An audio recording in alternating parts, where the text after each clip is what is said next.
जय हिंद दोस्तों।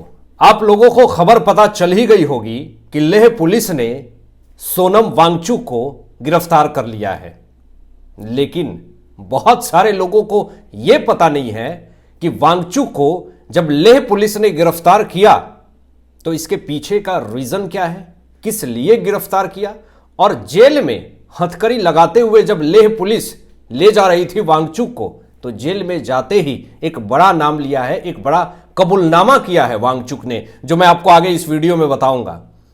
दोस्तों, कल से लेकर के आज तक मीडिया में यही खबरें चल रही थी कि सोनम वांगचुक जो हैं वो एनजीओ के थ्रू विदेशी फंडिंग ले रहे थे, टूलकिट गैंग से जुड़े हुए थे, डीप स्टेट का हिस्सा थे। लेकिन जो असल में जो बात है, असल में जो मुद्दा है, इसके लिए कोई बात ही नहीं कर रहा है कि आखिर वांगचुक लद्दाख में हिंसक प्रदर्शन करवाना चाहते थे। यह बड़ा खुलासा हुआ है, लेकिन इसके पीछे किसने यह बड़ा स्टेटमेंट दे दिया है? लेह पुलिस ने बड़ा स्टेटमेंट दिया है, और कैसे तोते की तरह टर टर वांगचुक सारे राज खोल रहा है। और इसमें कांग्रेस के बड़े नेता, बड़े प्रवक्ता पवन खेरा को सामने आकर के प्रेस कॉन्फ्रेंस करना पड़ा और सच्चाई पूरी बतानी पड़ी।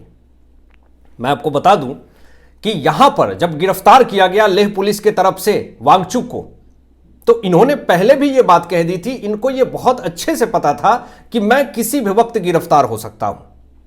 और जब पता हो कि मैं गिरफ्तार हो सकता हूं, तभी वो इंसान ऐसी स्टेटमेंट देगा कि मुझे जेल जाने से डर नहीं लगता है।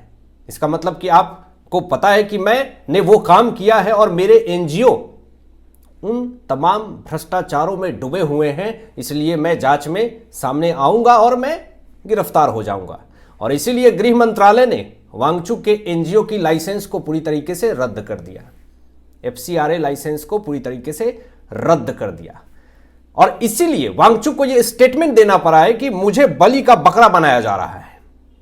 कौन यह स्टेटमेंट देगा? आप बलि का बकरा बन क्यों रहे हैं? यहां पे दोस्तों, लद्दाख को एक राज्य का दर्जे की मांग करना, इसके लिए कोई विरोध नहीं कर रहा है, लेकिन एक तरीका होता है।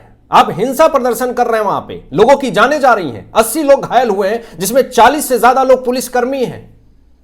और वांगचुक पिछले कुछ दिनों से इनके अंतरराष्ट्रीय संबंध पे सवाल खड़े हो रहे हैं। इनके एनजीओज में जो विदेशी फंडिंग आ रही है, इस पे पहले भी शक थी। और इनको कौन फंडिंग कर रहा था? डीप स्टेट का कोई बड़ा हिस्सा। एक बड़ा कबूलनामा हुआ है जो मैं आपको बताऊंगा। मैं आपको बता दूं, यहां पे वांगचुक ये कहते हैं कि अगर मेरी गिरफ्तारी होती है तो मुझे बड़ा खुशी होगी। ये दिखाने की कोशिश है कि मुझे कोई फर्क नहीं पड़ता कि तुम मुझे गिरफ्तार कर लो या नहीं करो। तो फिर वांगचुक जेल जाते क्यों रो रहे थे, क्यों डरे हुए थे? उनके चेहरे पे खौफ क्यों था? जब आपको डर नहीं है, जब आपको पूरी खुशी है कि मैं जेल जा रहा हूं, तो मैं पूरी तरीके से निश्चिंत हूं। जब हथकड़ी लगी, जब लेह पुलिस दबोच करके ले गई, तो फिर चेहरे पे ये डर किस बात की? यहां पे लेह पुलिस ने गिरफ्तार करते हुए वांगचुक को एक बड़ा स्टेटमेंट दे दिया दोस्तों। ऑफिशियल स्टेटमेंट ये पूरे न्यूज पोर्टल पे है, और वो स्टेटमेंट था कि वांगचुक ने हिंसा को भड़काया, लोगों को इकट्ठा किया और ऐसे ऐसे भड़काऊ बयान दिए जिससे कि हिंसा भड़क गई। और जब हिंसा भड़की, लोगों ने गाड़ियां फूंकना शुरू कर दिया, घर जलाने शुरू कर दिए। जब एक दूसरे से लोग झगड़े करने लगे, वहां पे निर्दोष लोगों की जाने जाने लगी, तो फिर वांगचुक वहां से भाग गए, किसी को शांत तक नहीं किया। जब आप हिंसा भड़का सकते हैं तो आपके यही बयान जो है वहां पे शांति ला सकती है। लेकिन ऐसे लोग, अरविंद केजरीवाल जैसे लोग जो है, वो कह रहे हैं कि मुझे बहुत दुख होता है। मतलब कि 4 लोगों की जिंदगी चली गई, 80 लोग घायल हो गए, जिंदगी अब तब में है, और इनको बहुत दुख होता है वांगचुक को अगर लेह पुलिस ने गिरफ्तार कर लिया तो। यही सारे लोग हैं जो कि ऐसे लोगों को सपोर्ट करते हैं। मैं आपको बता दूं, आरोप लगा हुआ है वांगचुक के ऊपर कि इन्होंने हिंसा भड़काया, सरकारी संपत्ति को नुकसान पहुंचाया, राष्ट्रीय सुरक्षा को पूरी तरीके से खतरा है वांगचुक को लेकर के। इसलिए वांगचुक के ऊपर एनएसए लगा दिया गया दोस्तों। जिसके ऊपर राष्ट्रीय सुरक्षा की खतरा होती है, उसके ऊपर एनएसए लगा दिया जाता है। यानी कि वांगचुक को जब गिरफ्तार किया लेह पुलिस ने तो अब जमानत भी मिलना बड़ा मुश्किल हो जाता है। मैंने पहले भी बताया था कई बार आपको कि जिसके ऊपर एनएसए लग जाता है उसको जमानत का ज तक नहीं मिल पाता है। अंतरराष्ट्रीय टूलकिट गैंग से मिले हुए वांगचुक डीप स्टेट का हिस्सा बताए जा रहे हैं। आपको बता दें कि एनजीओ में विदेशी फंडिंग, इन्फोर्समेंट डायरेक्टरेट की भी एंट्री हो गई है और सीबीआई की भी एंट्री हो गई है। जांच में बड़े बड़े खुलासे सामने आए हैं। आपको बता दें कि जो लद्दाख में हिंसा भड़का उसमें 50 उपद्रवी को गिरफ्तार किया गया और जेल के सलाखों के पीछे भेजा गया। वो 50 लोग कौन थे? वो 50 लोग वहां पे टूलकिट गैंग के लोग थे, डीप स्टेट का हिस्सा थे। कुछ लोग जेएनजी भी बता रहे हैं उनको, कुछ लोग नेपाल से भी आए थे। वो सारे लोग लद्दाख के अंदर हिंसा का माहौल क्रिएट कर रहे थे। वांगचुक के ऊपर दोस्तों यह भी बड़ा आरोप लगा है कि इन्होंने राजनीति एजेंडे को पूरी तरीके से चलाया लद्दाख के अंदर और सरकारी आदेशों की अवहेलना करी। छुपे हुए अंतर्राष्ट्रीय संबंध इनके सामने आए, जिसमें कि यह फोटो बड़ी तेजी से वायरल हो रही है। मोहम्मद यूनुस के साथ आखिर इनके क्या संबंध है? जेल में जाते वांगचुक ने एक बड़ा कबूलनामा किया और मोहम्मद यूनुस का नाम लिया कि आखिर ये कब की फोटो है, मोहम्मद यूनुस से आप क्यों मुलाकात करते हैं, डीप स्टेट का जो हिस्सा है आप क्यों उनसे मुलाकात करते हैं, भारत देश के दुश्मन से आप क्यों मुलाकात करते हैं। वांगचुक के पाकिस्तान यात्रा की जांच भी हो रही है और वहां पे भी इन्होंने कुछ ऐसे लोगों से मुलाकात करी है, उसकी भी जांच हो रही है। यानी वांगचुक के ऊपर अगर एनएसए लगा हुआ है, राष्ट्रीय सुरक्षा की खतरा इनके ऊपर है, तो फिर ऐसे हालात में वांगचुक की आने वाली समस्याएं और ज्यादा बढ़ेगी। वांगचुक ने हमेशा सेना और प्रशासन के ऊपर सवाल खड़े किए हैं।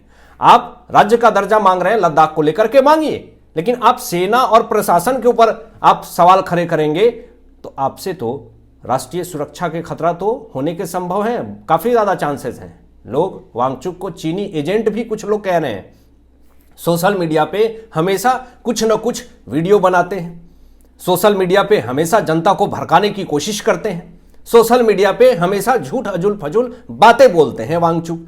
इसीलिए जनता जो है सोशल मीडिया पे भी इनको काफी ज्यादा ट्रोल कर रही है और इनके वीडियो पे कमेंट में अगर आप जाएंगे तो समर्थन से ज्यादा 100 कमेंट में 90 से ज्यादा लोग इनको हेट करते हैं। मैं आपको बता दूं कि वांगचुक के ऊपर यह भी आरोप लगा हुआ है कि वांगचुक ने लोकल नेता को पूरी तरीके से नजरअंदाज किया। आप एक राज्य का दर्जा मांग रहे हैं, लेकिन लद्दाख के अंदर जो लोकल नेता है आप उनको पूरी तरीके से बहिष्कार कर रहे हैं।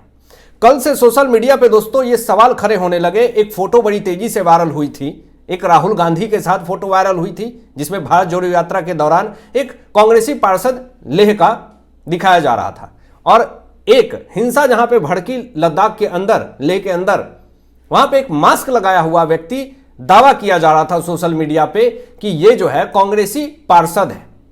जब वांगचुक को लेह पुलिस ने गिरफ्तार किया उसके बाद पवन खेड़ा को आकर के प्रेस कॉन्फ्रेंस करना पड़ा और कहना पड़ा कि देखिए ये कांग्रेसी पार्षद नहीं है, कांग्रेस का नाम क्यों लिया जा रहा है। आखिर जब वांगचुक गिरफ्तार हो गए तभी पवन खेड़ा को क्यों प्रेस कॉन्फ्रेंस करना पड़ा। मामला तो जिस दिन लद्दाख के अंदर हिंसा प्रदर्शन हुई उसके बाद से ये फोटो वायरल हो रहे थे, उसके बाद से ही दावा किया जा रहा था कि ये जो मास्क लगाया हुआ व्यक्ति है वो हिंसा भड़का रहा था, भीड़ को कंट्रोल कर रहा था, सबको गाइड कर रहा था, ये कांग्रेसी पार्षद है। लेकिन उस वक्त तो पवन खेड़ा ने प्रेस कॉन्फ्रेंस रिलीज करके अपनी क्लियरिफिकेशन देनी सही नहीं समझी। जब वांगचुक गिरफ्तार हो जाता है तब सामने आकर के पवन खेड़ा को पूरी दुनिया को बताना पड़ता है कि नहीं नहीं नहीं नहीं, मैं तो हूं ही नहीं। चोर के दाढ़ी में तिनका, और कोई पार्टी के नेता तो नहीं सामने आए ये कहने कि मेरे नेता नहीं है। अरे मास्क लगा है, आपको नहीं पहले ही बोल देना था। लेकिन जब वांगचुक गिरफ्तार हो जाते हैं, जब आपको लगने लगता है कि अब हमारी पोल पट्टी खुल जाएगी, तब आप सामने आकर के कहते हैं कि भैया ये तो हमारे नेता नहीं है, ये कांग्रेसी पार्षद नहीं है। हालांकि अभी लेह पुलिस जांच कर रही है, सीबीआई जांच कर रही है, गृह मंत्रालय की तरफ से सख्त ऑर्डर है, इन्फोर्समेंट डायरेक्टरेट की एंट्री हो गई है। पूरा international connection deep state toolkit gang का पूरा खेल सामने आ रहा है कि आखिर इसमें कौन कौन लोग शामिल हैं। हालांकि आपकी क्या सोच है इन तमाम विषयों पर अपनी विचार व्यक्त कीजिएगा और मिलते हैं लेटेस्ट ब्रेकिंग एनालिसिस के बाद। तब तक अपना ध्यान रखें, ख्याल रखें। सत्यमेव जयते। जय हिंद।